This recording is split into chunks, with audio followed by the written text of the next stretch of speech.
Pero, ¿qué ocurre si yo agradezco algo a Dios por adelantado y luego eso no aparece nunca? Eso podría llevar al desencanto y la amargura. La gratitud no puede utilizarse como una herramienta con la cual manipular a Dios, un mecanismo con el que engañar al universo. No podéis mentiros a vosotros mismos. Vuestra mente sabe la verdad de vuestros pensamientos. Si decís, gracias, Dios mío, por esto y lo otro, y al mismo tiempo está claro que eso no está en vuestra realidad presente, estáis suponiendo que Dios es menos claro que vosotros, y por lo tanto, produciendo esa realidad en vosotros. Dios sabe lo que vosotros sabéis, y lo que vosotros sabéis es lo que aparece en vuestra realidad. Pero entonces, ¿cómo puedo estar realmente agradecido por algo si sé que eso no está presente? Fe. Si tienes aunque solo sea la fe equivalente a un grano de mostaza, moverás montañas. Sabrás que eso está presente porque yo digo que está presente, porque yo digo que incluso antes de que me preguntes, habré respondido. Porque yo digo y os lo he dicho de todas las maneras concebibles, a través de cualquier maestro que me puedas mencionar, que sea lo que queráis, si lo queréis en mi nombre, así será. Sin embargo, hay tanta gente que dice que sus oraciones han quedado sin respuesta. Ninguna oración, y una oración no es más que una ferviente afirmación de lo que ya es, queda sin respuesta. Cualquier oración, cualquier pensamiento, cualquier afirmación, cualquier sentimiento es creador. En la medida en que sea fervientemente sostenido como una verdad, en esa misma medida se hará manifiesto en vuestra experiencia. Cuando se dice que una oración no ha sido respondida, lo que realmente ocurre es que el pensamiento, palabra o sentimiento sostenido de modo más ferviente ha llegado a ser operativo. Pero lo que has de saber, y ese es el secreto, es que detrás del pensamiento se halla siempre otro pensamiento, el que podríamos llamar pensamiento promotor, que es el que controla el pensamiento. Por lo tanto, si rogáis y suplicáis, parece que existe una posibilidad mucho menor de que experimentéis lo que pensáis que habéis decidido, puesto que el pensamiento promotor que se halla detrás de cada súplica es el de que en ese momento no tenéis lo que deseáis. Ese pensamiento promotor se convierte en vuestra realidad. El único pensamiento promotor que puede ignorar este pensamiento es uno fundado en la fe en que Dios concederá cualquier cosa que se le pida, sin falta. Algunas personas poseen este tipo de fe, pero muy pocas. El proceso de la oración resulta mucho más fácil cuando en lugar de creer que Dios siempre dirá sí a cada petición, se comprende intuitivamente que la propia petición no es necesaria. Entonces, la oración se convierte en una plegaria de acción de gracias. No es en absoluto una petición, sino una afirmación de gratitud por lo que ya es. Cuando dices que una oración es una afirmación de lo que ya es, ¿estás diciendo que Dios no hace nada, que todo lo que ocurre después de una oración es un resultado de la acción de rezar? Si crees que Dios es un ser omnipotente que escucha todas las oraciones y responde sí a unas, no a otras, y ya veremos al resto, estás equivocado. ¿Por qué regla de 3 decidiría Dios? Si crees que Dios es quien crea y decide todo lo que afecta a vuestra vida, estás equivocado. Dios es el observador, no el creador, y Dios está dispuesto a ayudaros a vivir vuestra vida, pero no de la manera que supondríais. La función de Dios no es crear o dejar de crear las circunstancias o condiciones de vuestra vida. Dios os ha creado a vosotros, a imagen y semejanza suya. Vosotros habéis creado el resto, por medio del poder que Dios os ha dado. Dios creó el proceso de la vida y la propia vida tal como la conocéis, pero Dios os dio el libre albedrío para hacer con la vida lo que queráis. En este sentido, vuestra voluntad respecto a vosotros es la voluntad de Dios respecto a vosotros. Estáis viviendo vuestra vida del modo como la estáis viviendo. Y yo no tengo ninguna preferencia al respecto. Esta es la grandiosa ilusión de la que participáis, que Dios se preocupa de un modo u otro por lo que hacéis. Yo no me preocupo por lo que hacéis, y eso os resulta difícil de aceptar. Pero, ¿os preocupáis vosotros por lo que hacen vuestros hijos cuando les dejáis salir a jugar?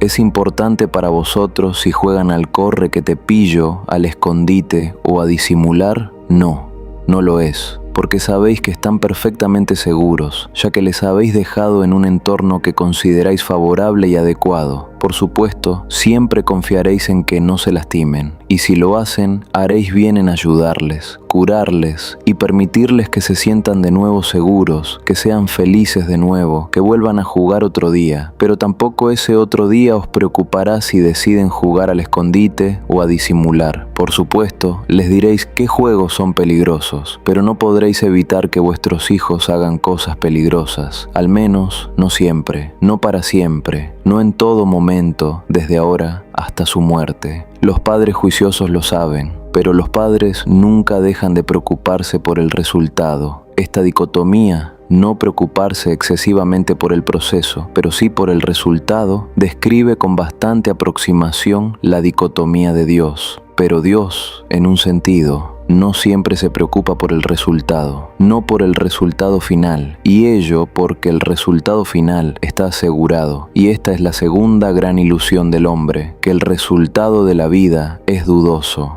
Es esta duda acerca del resultado final la que ha creado a vuestro mayor enemigo, el temor.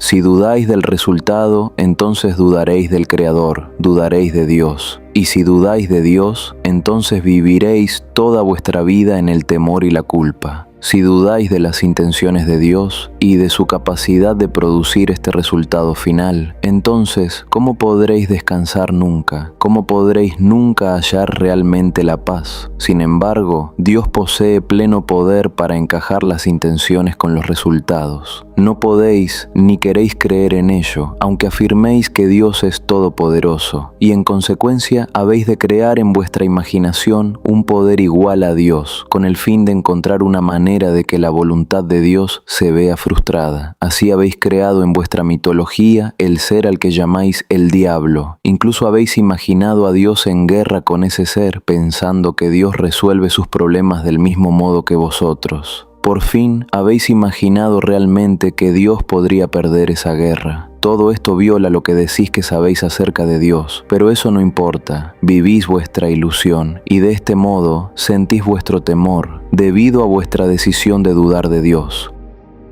Pero ¿qué ocurriría si tomaras una nueva decisión? ¿Cuál sería entonces el resultado? Deja que te diga algo. Deberías vivir como Buda, como Jesús, como lo hicieron todos los santos que siempre habéis idolatrado. Sin embargo, como ocurrió con la mayoría de los santos, la gente no te entendería. Y cuando trataras de explicar tu sensación de paz, tu alegría de vivir, tu éxtasis interior, ellos oirían tus palabras, pero no te escucharían. Tratarían de repetir tus palabras, pero las acrecentarían. Se asombrarían de que tuvieras lo que ellos no pueden encontrar. Y entonces se volverían envidiosos. Pronto la envidia se convertiría en rabia, y en su furor tratarían de convencerte de que eras tú quien no entendía a Dios. Y si fracasaran a la hora de arrancarte tu alegría, tratarían de hacerte daño. Tan enorme sería su rabia. Y cuando tú les dijeras que eso no te importaba, que ni siquiera la muerte podría privarte de tu alegría, ni cambiaría tu verdad, seguramente te matarían. Entonces, cuando vieran con qué paz aceptabas la muerte, te llamarían santo y te amarían de nuevo. Y ello porque está en la naturaleza de las personas amar, luego destruir y luego amar de nuevo a aquello que más aprecian. ¿Pero por qué? ¿Por qué lo hacemos? Todos los actos humanos están motivados a su nivel más profundo por una de estas dos emociones, el temor o el amor. En realidad existen solo dos emociones, solo dos palabras en el lenguaje del alma. Son los extremos opuestos de la gran polaridad que yo creé cuando produje el universo y vuestro mundo tal como hoy lo conocéis. Estos son los dos aspectos, alfa y omega, que permiten la existencia del sistema que llamáis relatividad. Sin estos dos aspectos, sin estas dos ideas sobre las cosas, no podría existir ninguna otra idea. Todo pensamiento humano, toda acción humana, se basa o bien en el amor o bien en el temor. No existe ninguna otra motivación humana y todas las demás ideas no son sino derivados de estas dos. Son simplemente versiones distintas, diferentes variaciones del mismo tema. Piensa en ello detenidamente y verás que es verdad. Eso es lo que he llamado pensamiento promotor. Es tanto un pensamiento de amor como de temor. Este es el pensamiento que se oculta detrás del pensamiento que, a su vez, se oculta detrás del pensamiento. Es el primer pensamiento, es la fuerza principal, es la energía primaria que mueve el motor de la experiencia humana. Y he ahí cómo el comportamiento humano produce una experiencia repetida tras otra. He ahí por qué los humanos aman, luego destruyen y luego aman de nuevo, siempre con este movimiento pendular de una emoción a la otra. El amor promueve el temor, que promueve el amor, que promueve el temor. Y la razón se halla en la primera mentira, una mentira que sostenéis como si fuera la verdad sobre Dios, de que no se puede confiar en Dios, de que no se puede contar con el amor de Dios, de que el hecho de que Dios os acepte está condicionado, por tanto de que el resultado final es dudoso. Entonces, si no podéis contar con que el amor de Dios está siempre ahí, con el amor de quien podéis contar, si Dios se retira y se aparta cuando vosotros no actuáis correctamente, no lo harán los simples mortales, y así es como en el momento en que prometéis vuestro más elevado amor, abrís la puerta a vuestro mayor temor, y ello, porque lo primero que os preocupa después de decir te amo, es si vais a escuchar lo mismo, y si lo escucháis, entonces empezáis inmediatamente a preocuparos por la posibilidad de perder ese amor que acabáis de encontrar. Así, toda acción se convierte en reacción, de defensa ante la pérdida, incluso cuando tratáis de defenderos ante la pérdida de Dios. Pero si supierais quiénes sois, que sois el ser más magnífico, notable y espléndido que Dios ha creado nunca, no habríais de sentir temor nunca, ya que ¿quién puede negar esa maravillosa magnificencia? Ni siquiera Dios podría criticar a un ser así. Pero no sabéis quiénes sois y pensáis que sois mucho menos. ¿De dónde habéis sacado la idea de que sois cualquier cosa menos magníficos? De las únicas personas cuya palabra aceptaríais plenamente, de vuestra madre y de vuestro padre. Estas son las personas que más os aman. ¿Por qué habrían de mentiros? Sin embargo, ¿no os han dicho que sois demasiado tal cosa y no suficientemente tal otra? ¿No os han recordado que tenéis que pasar desapercibidos? ¿No os han regañado en algunos de vuestros momentos de mayor euforia? ¿Y no os han animado a desechar algunas de vuestras ideas más descabelladas? Estos son los mensajes que habéis recibido y, aunque no satisfacen los criterios y por tanto no son mensajes de Dios, también podían haberlo sido, puesto que proceden, sin duda alguna, de los dioses de vuestro universo. Fueron vuestros padres quienes os enseñaron que el amor está condicionado. Habéis sentido esas condiciones muchas veces y esa es la experiencia que habéis interiorizado en vuestras relaciones amorosas. Es también la experiencia que me aplicáis a mí, y a partir de esta experiencia extraéis vuestras conclusiones sobre mí.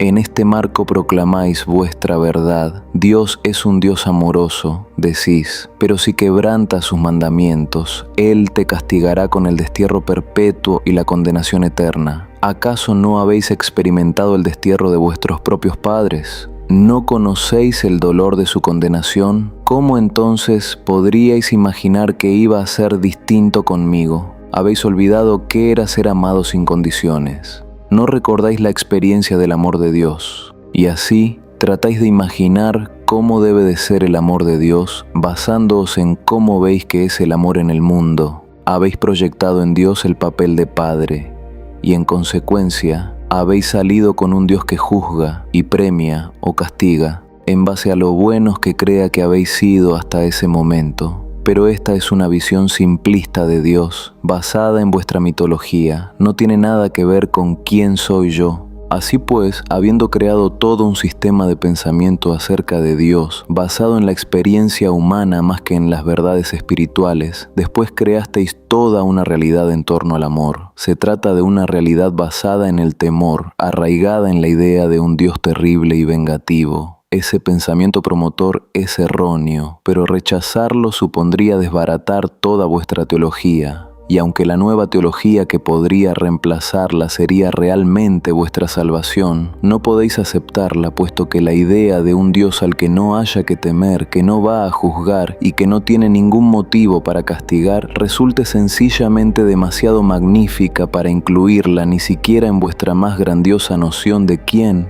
y qué es Dios. Esta realidad del amor basada en el temor domina vuestra experiencia de aquel. Más aún, en realidad la crea, ya que no solo hace que consideréis que recibís un amor condicionado, sino también que penséis que lo dais del mismo modo. E incluso mientras negociáis y establecéis vuestras condiciones, una parte de vosotros sabe que eso no es realmente el amor. Aún así, parecéis incapaces de cambiar la manera de dispensarlo. Os decís a vosotros mismos que habéis aprendido la manera difícil y que os condenéis si os hacéis de nuevo vulnerables, pero lo cierto es que deberíais decir que os condenéis si no lo hacéis, debido a vuestros propios y equivocados pensamientos sobre el amor. Sí que os condenáis realmente a no experimentarlo nunca en toda su pureza. Del mismo modo, os condenáis a no conocerme nunca como realmente soy, al menos mientras obréis así, ya que no podéis rechazarme para siempre, y llegará el momento de nuestra reconciliación. Cualquier acción emprendida por los seres humanos se basa en el amor o en el temor, y no simplemente las que afectan a las relaciones. Las decisiones relativas a los negocios, la industria, la política, la religión, la educación de vuestros jóvenes, la política social de vuestras naciones, los objetivos económicos de vuestra sociedad, las decisiones que implican guerra, paz, ataque, defensa, agresión, sometimiento, las determinaciones de codiciar o regalar, de ahorrar o compartir, de unir o dividir. Cualquier decisión libre que toméis se deriva de uno de los dos únicos pensamientos posibles que existen, un pensamiento de amor o un pensamiento de temor. El temor es la energía que contrae, cierra, capta, huye, oculta, acumula y daña. El amor es la energía que expande, abre, emite, permanece, revela, comparte y sana. El temor cubre nuestros cuerpos de ropa, el amor nos permite permanecer desnudos, el temor se aferra a todo lo que tenemos, el amor lo regala, el temor prohíbe, el amor quiere, el temor agarra, el amor deja ir, el temor duele, el amor alivia, el temor ataca, el amor repara. Cualquier pensamiento, palabra o acto humano se basa en una emoción o la otra. No tenéis más elección al respecto, puesto que no existe nada más entre lo que elegir, pero tenéis libre albedrío respecto a cuáles de las dos escoger. Haces que parezca muy fácil y sin embargo, en el momento de la decisión, el temor vence mucho más a menudo. ¿Por qué?